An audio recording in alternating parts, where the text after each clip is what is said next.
Welcome to the Figure Zone. Got an awesome figure review for you today. Here we have the SooSoo Toys 1/6 scale SST-037 Red Knight, who is Jason Todd, the Red Hood from the Titan series. And the box looks pretty cool. You got some artwork going on here. Looks like some cityscape stuff happening there. The back's got the usual warnings: don't eat the parts, not made for kids, all that fun stuff. And nothing really going on there. Basic box. And I'm liking what they did with the inner box instead of just like basic cheesy plastic. This plastic feels a little bit better. They've got the cool little artwork going on here too. It's always nice to have in case you want to display something. It almost looks like a Hot Toys figure style going on here with the black plasticky stuff as opposed to the clear stuff, which is super flimsy sometimes and just freaking rips or falls apart.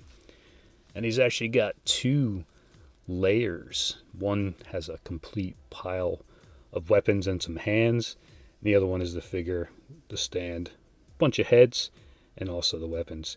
This thing is taped down, so don't be like me and try to pull this thing and have all your stuff go fling all over the frickin' floor. Almost happened. It was so close. Super close. But yeah, it's taped down on the side, so undo that tape really quick first before you try to rip this off, because yeah, you're going to have a catapult situation going on. And here's the accessori.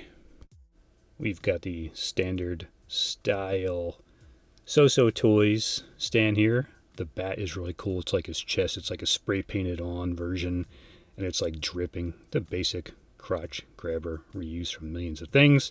What's cool is he has some ungloved hands and gloved hands. You get a decent variety here of hands, triggers, clench fists, in case you want to have him displayed without gloves. Open hands going on there too.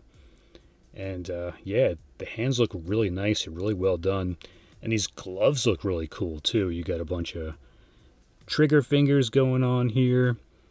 And also, they look like real gloves. They don't look like they're just painted hands. They look like real freaking gloves. You got some fists going on here, which is pretty cool.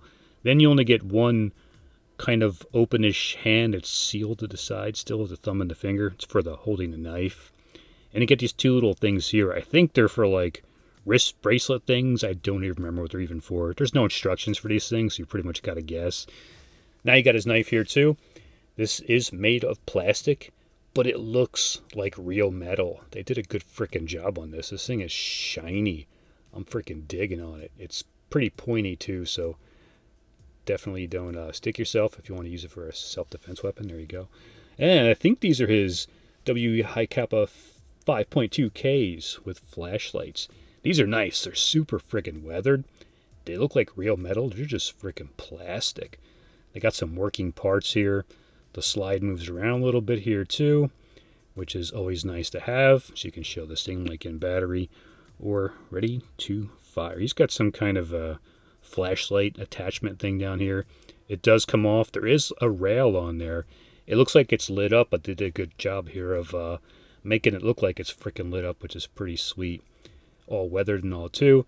The mag does come out. You can see the cartridge right there. Very freaking cool. Did a great job on that.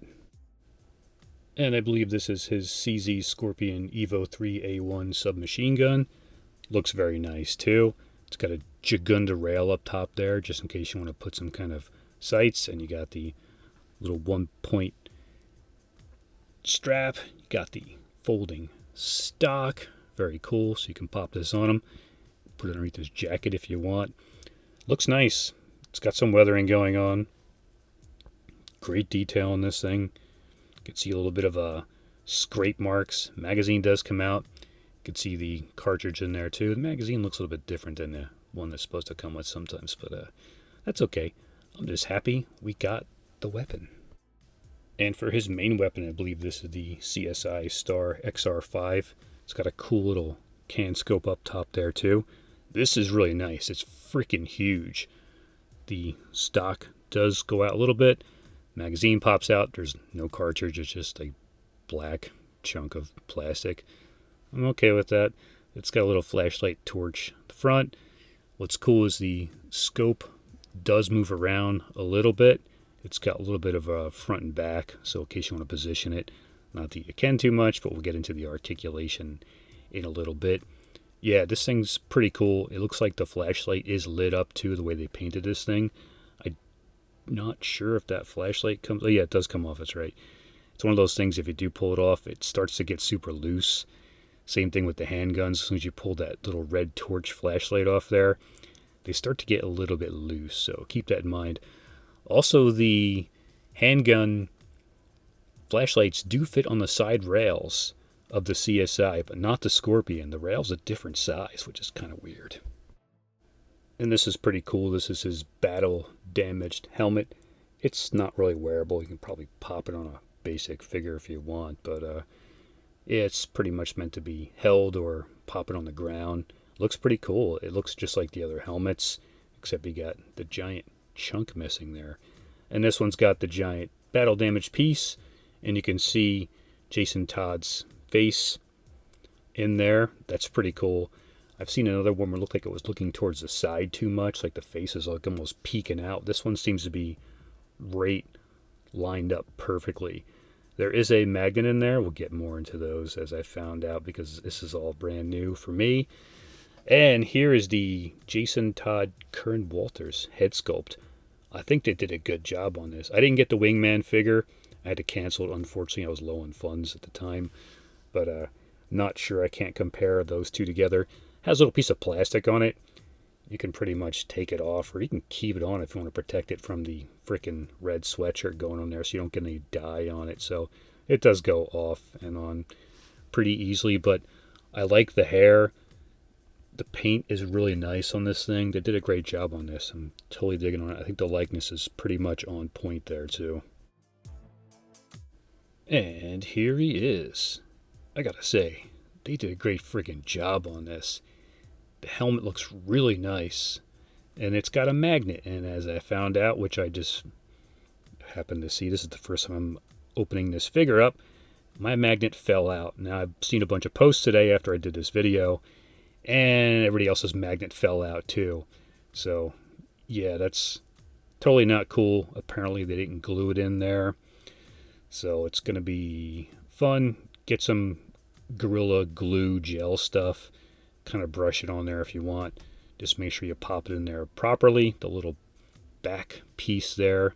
It's like a little extra piece hanging off that goes in the back, I guess, to prevent it from sliding off too much. But, yeah, that's kind of a bummer.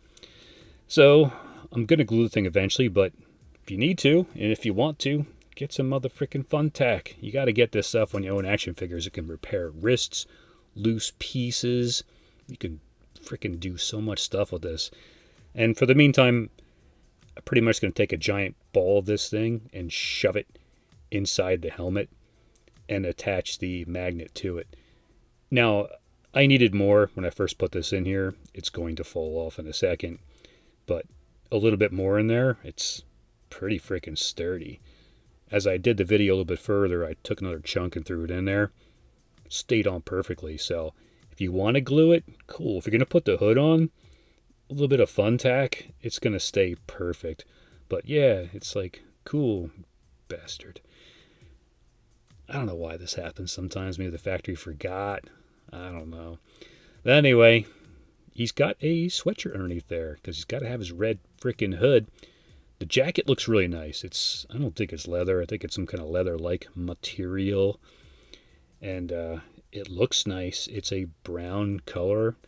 You got the grayish pants. Boots look nice. When I pulled my leg piece off, the freaking boot fell out, and I had to pretty much jam that foot peg in there, which is never freaking fun. So, pants look nice. A little bit of weathering going on. You got the two holsters. You've got the front pieces here, the little shin guards. They don't seem to move around too much. They're kind of glued in there. This is kind of annoying. There's little pegs on the holsters, and it's like a hard plastic, so it's kind of a pain in the ass to get those things in there. I'd prefer the magnet, but sometimes the magnets fail too, so you can't really win. It's got a bunch of pockets. I believe they're real pockets. I didn't shove anything in there. I don't know where my little pointer and tweezer pieces are at, but it looks like the real pockets. Not that you want to shove much stuff in there anyway. They don't give you any extra magazines or anything. That would look silly with a magazine popping out of there. But the jacket is nice. I'm digging on it. It's got a little bit of give to it, but it does still hinder the articulation just a little bit. Now, because the main head kept falling off, I'm just going to use the battle damage head for the meantime, because that's going to stay on. I don't want to have the thing drop on the table as I'm filming this thing and smash by accident. The hood has a wire going all around the front of it there, so you can futz with it a little bit. I don't want to spend too much time on the video, kind of just threw it on there and squished it a little bit. But it's nice. Even the hood is a little bit freaking weathered too. It's very cool. The hood does feel pretty secure once you pop it on there because of the wire. It's kind of staying on pretty well, which is cool. I'm loving the chest too. Again, looks like the bat symbol is like painted on. It's like dripping. I checked the detail on this thing online too.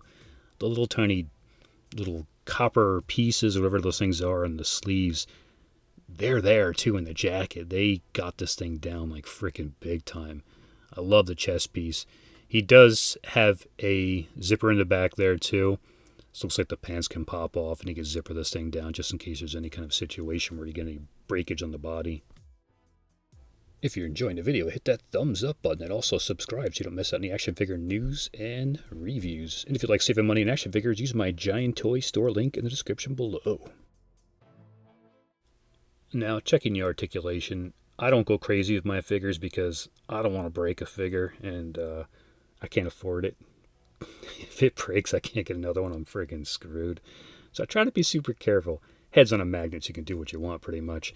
The jacket is bulky because you got the jacket, the sweatshirt, and you got the under thing going on there too. So it is hindering the movement a little bit. It feels like there may be a double ratchet in there, but that's all I can go. It's pretty much all that bulk is stopping it. So if you take off the jacket and, leave on the sweatshirt, maybe you'll get a little bit more, range of motion, but you can see it's just flopping back. So you really got to play around with this thing big time if you want to get that rifle raised high, especially if you want to have him cheek weld that thing. It's freaking impossible at this point.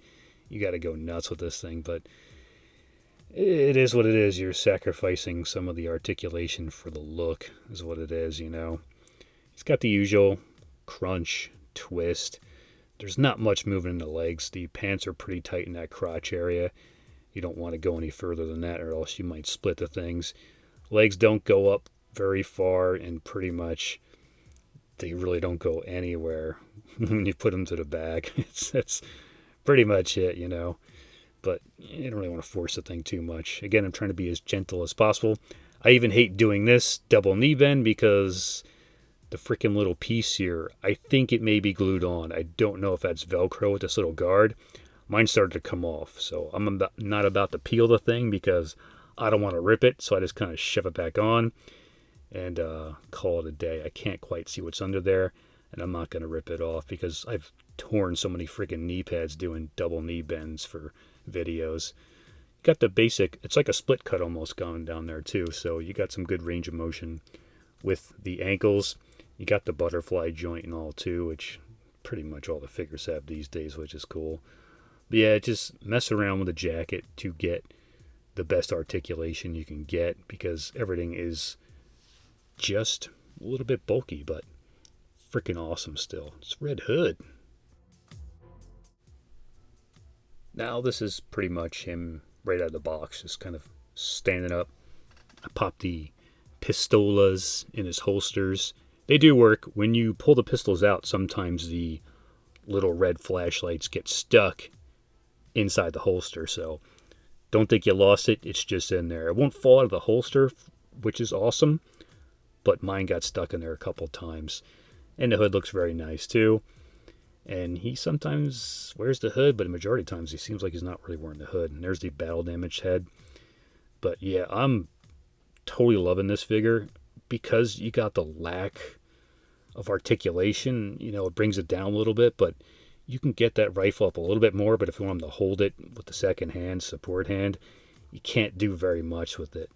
I've been wanting a Jason Todd Red Hood figure for years. I was reading, what was it, Red Hood and the Outlaws, just great run of the comics. Totally friggin' loved it. Then once Titans came out and Jason Todd popped up, I'm like, freaking Red Hood. So yeah, I've been wanting one for years. Been trying to make a custom, but it's like too much of a pain to track all this stuff down and get some kind of jacket that matches and all that. So here we are. This thing, yeah, it's pretty freaking awesome. I'm totally loving the figure. Again, not much range of motion in some of the stuff. If you take off the jacket, which I'm not even going to try to do, I take these things off and it's like you spend 20 minutes to a half hour putting the things back on. Yeah, that's totally not fun. And also, if you look to the right, you can see one of my favorite things making a guest appearance, the stand. And here's the unmasked head. The neck joint pretty much just pops right out, and it has a piece of plastic on it also. And you can pretty much just pop the head right in. It takes a little bit of force, but once it's in there, you're good to go. So it looks pretty cool with the unmasked head sculpt too. And he just fought Kick-Ass and won. Now he's vaulting over Kick-Ass to get to maybe Hit Girl or somebody else. Who knows? It's Red Hood. He's pretending to be a criminal. That's the cool thing about him. Totally love the figure. If you guys are DC and Batman fans and Red Hood fans, definitely scoop this up because he is fracking awesome. Totally love the figure. Check out that video to the left and the playlist to the right for more action figure awesomeness. Thanks so much for watching. Till next video,